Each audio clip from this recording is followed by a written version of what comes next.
Que tu débutes ou bien que tu galères depuis un certain temps, voici une série de 12 semaines, donc 12 vidéos qui vont t'aider à créer tes premiers 2 000 € ou tes premiers 3 000 €, peu importe là où tu en es, là où tu te situes. L'idée ici, c'est vraiment que tu te tires les doigts dans la joie et la bonne humeur, mais surtout que tu obtiennes des résultats pour pouvoir vivre de ta passion.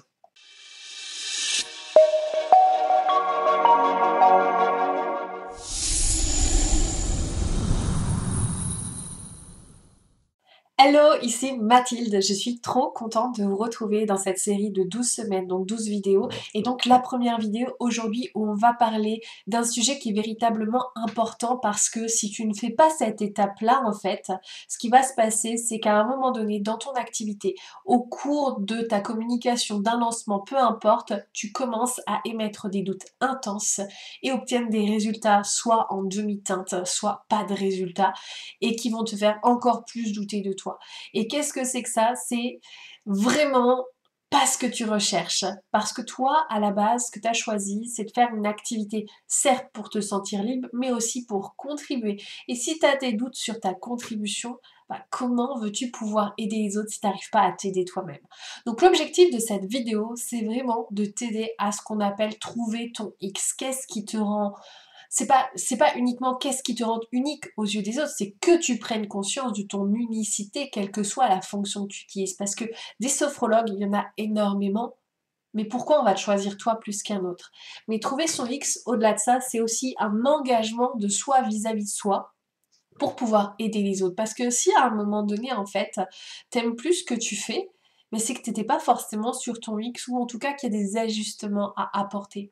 Trouver son X, qu'est-ce que c'est? C'est trouver finalement ce qui fait vibrer ton cœur au plus profond de toi, qui fait que tu t'engages pleinement et à 100% dans l'expérience pour pouvoir aider les autres. C'est pour ça que c'est super important. C'est peut-être presque plus important que le pourquoi parce que trouver son X, c'est vraiment ce qui va te permettre aujourd'hui de pouvoir te raccrocher à l'essence même de ta vibration et de ce que tu veux apporter pour le monde. Trouver son X, ça demande de l'introspection, ça demande de se comprendre, ça demande de savoir qui l'on est. Et le problème, c'est qu'aujourd'hui, très trop souvent, eh bien, on ne sait plus vraiment qui l'on est parce qu'on a mis beaucoup de masques, on a porté beaucoup de costumes qui ne nous correspondent pas au travers de nos expériences, au travers de notre enfance, au travers des enseignements qui nous ont été offerts et sur lesquels on a posé des conclusions. Et donc, du coup, en fait, doucement, mais sûrement, nous sommes passés d'un costume de l'enfant qui n'a pas forcément conscience de qui il est, mais qui assume qui il est, à celui de l'adolescent qui cherche à s'intégrer à un groupe et qui pour ça va parfois oublier de savoir qui il est vraiment, pour finalement être un adulte qui va chercher à plaire et qui va chercher à obtenir l'amour des autres et qui dans cette quête d'amour va pouvoir se perdre progressivement. Donc là, chercher son X, trouver son X, ça va bien te demander une semaine de pause, de réflexion. C'est pas je me pose juste un après-midi dessus et puis c'est bon, j'ai tout trouvé. C'est je laisse poser les choses, je vais retravailler dessus, je vais peut-être apporter de nouvelles perspectives qui vont me permettre d'avancer. Mais comment on fait pour trouver son X? Eh bien, on va déjà savoir qu'est-ce qui te passionne profondément, dans le sens où pourquoi tu as envie de mettre du temps? À quoi as-tu envie de consacrer ton temps? Parce que si tu consacres ton temps pour des activités qui te plaisent pas, bah clairement ton temps va te sembler long, mais en plus tu vas pas avoir envie de le faire, tu vas pas envie de partager plutôt dessus.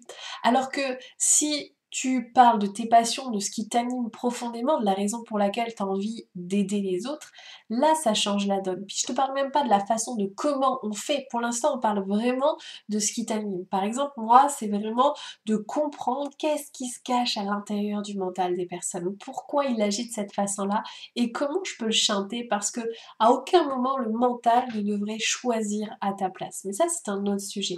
Et puis la deuxième chose que j'aime par-dessus tout, c'est la spiritualité, cette recherche de vérité intérieure qui te permet en fait de savoir toi comment te positionner face à l'autre et pas face contre l'autre quoi. C'est vraiment qui je suis moi par rapport à l'autre. Bref, l'idée ici, c'est vraiment que tu ailles te questionner sur qu'est-ce qui te passionne, sur quoi tu as envie de te consacrer, de mettre du temps, de t'informer dessus. On parle souvent d'engagement. À quoi tu as envie de t'engager pour pouvoir donner toujours le meilleur à tes clients, à tes clientes. Parce que si t'es pas passionné, donc je reprends mon exemple, si t'es pas passionné par le mental, alors que t'es coach mindset, bah ça va être compliqué. Tu vas pas forcément envie d'apprendre de nouvelles choses à ce sujet-là. Tu vas dire, ouais, c'est bon, je maîtrise déjà ça, ça suffit. Alors que t'es là pour donner le meilleur à tes clients, t'es là pour leur offrir des outils, des expériences qui vont leur permettre de vivre des transformations les plus rapides possibles. C'est pour ça que c'est important de se questionner sur ce sujet-là.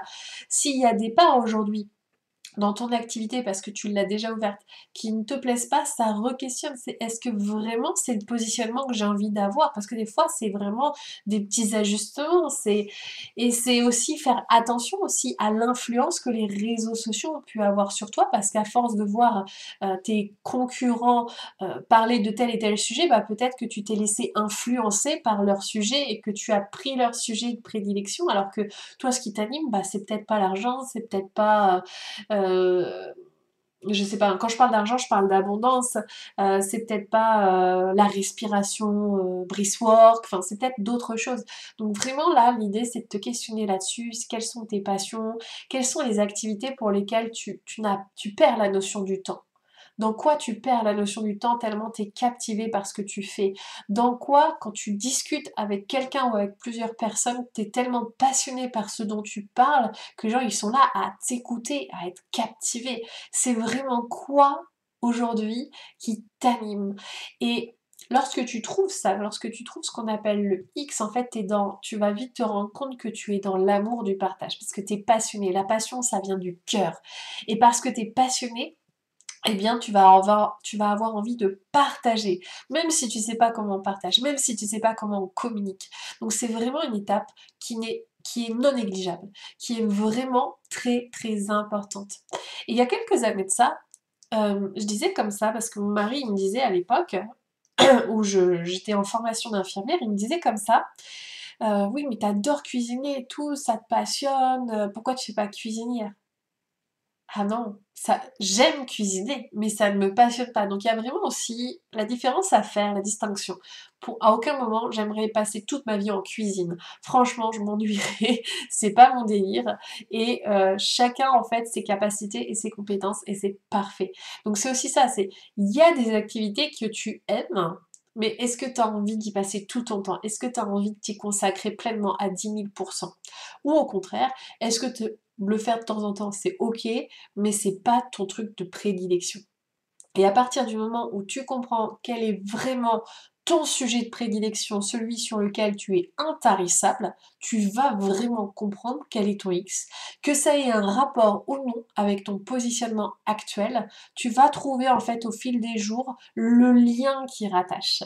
Et tu vois, quand j'ai ouvert mon activité, au début, je suis partie beaucoup dans la spiritualité et tout ce qui était énergétique, tout ce qui était guidance. Puis je me suis rendu compte que l'univers, il m'a amené beaucoup de personnes dans la problématique de reconversion professionnelle. Donc je me suis mis plus du côté coach business, avec les formations qui allaient avec, évidemment. Et en fait, euh, alors que je faisais cette formation-là, j'ai pas intégré la spiritualité parce que je croyais que c'était aux antipodes, que ça pouvait pas se lier. Donc si tu as plusieurs passions, sache que ça peut se lier parce que le point commun dans tout ça, c'est qui tu es. Et dans la prochaine vidéo, tu verras aussi comment on peut faire les liens. Mais là, l'idée, c'est vraiment que tu puisses reconnaître en toi quel est ton X. Puis ce que je te propose, c'est de le partager en commentaire pour qu'on puisse voir ce que tu es venu proposer au monde, ce que tu es venu faire, ce que tu es venu apporter, et de me dire aussi comment ça résonne pour toi. Qu'est-ce qui t'a permis en fait de vraiment comprendre qui tu es vraiment au-delà de ça. Et quand je dis ça, c'est que quand j'ai fait mon burn-out il y a quelques années, donc en 2017, quand on me demandait qu'est-ce que tu as envie de faire, j'avoue que j'étais là, je sais pas en fait. Je sais que j'ai envie d'aider les autres, mais j'avais pas compris qu'il fallait que je m'aide d'abord moi parce que j'étais cassée à l'intérieur. Et surtout, j'étais tellement convertie et influencée par l'aura des autres que j'ignorais en fait qui j'étais, et de choisir une activité qui me faisait plaisir. Donc juste de créativité ici je parle, Bah non, en fait, j'étais incapable de te dire: «Mais qu'est-ce qui me plaît? Qu'est-ce qui m'anime? Qu'est-ce que j'aime?» J'en étais incapable, vraiment. C'était quelque chose, j'étais là, je sais pas. Puis même mon plat préféré, «Qu'est-ce que tu aimes?» Je sais pas. Parce qu'en fait, je me suis complètement oubliée dans le process et c'est OK.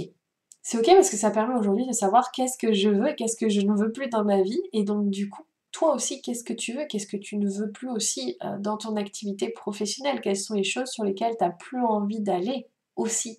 Hein, il y a des choses que tu peux trouver boring, que tu peux trouver pénibles et c'est parfait. En fait, ça veut rien dire à propos de toi, si ce n'est que, bah, en fait, tu poses un cadre à qui tu es, même si on est illimité, il y a des choses qui vont plus nous fasciner que d'autres et c'est tout à fait normal et même humain, j'ai envie de te dire et c'est ce qui va faire ta richesse. Donc c'est important aujourd'hui vraiment que tu détermines quelle est cette richesse au travers de cette passion, au travers de ce qui t'anime, c'est vraiment ces sujets sur lesquels tu as envie vraiment d'aller en profondeur, ces sujets sur lesquels tu as envie de te renseigner constamment, des nouveautés, de ce qu'il peut y avoir. Ça peut être de l'high-tech, moi je suis geek, j'aime bien voir les nouveaux logiciels qui vont faciliter mon quotidien et c'est parfait.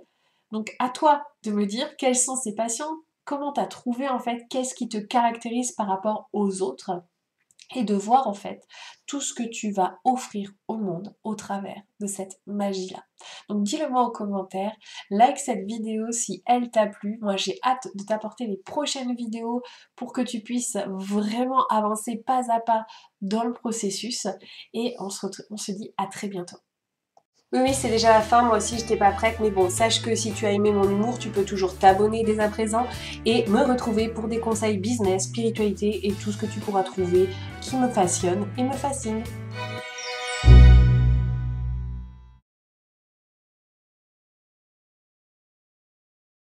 Oui, oui, c'est déjà la fin, moi aussi j'étais pas prête, mais bon, sache que si tu as aimé mon humour, tu peux toujours t'abonner dès à présent et me retrouver pour des conseils business, spiritualité et tout ce que tu pourras trouver qui me passionne et me fascine.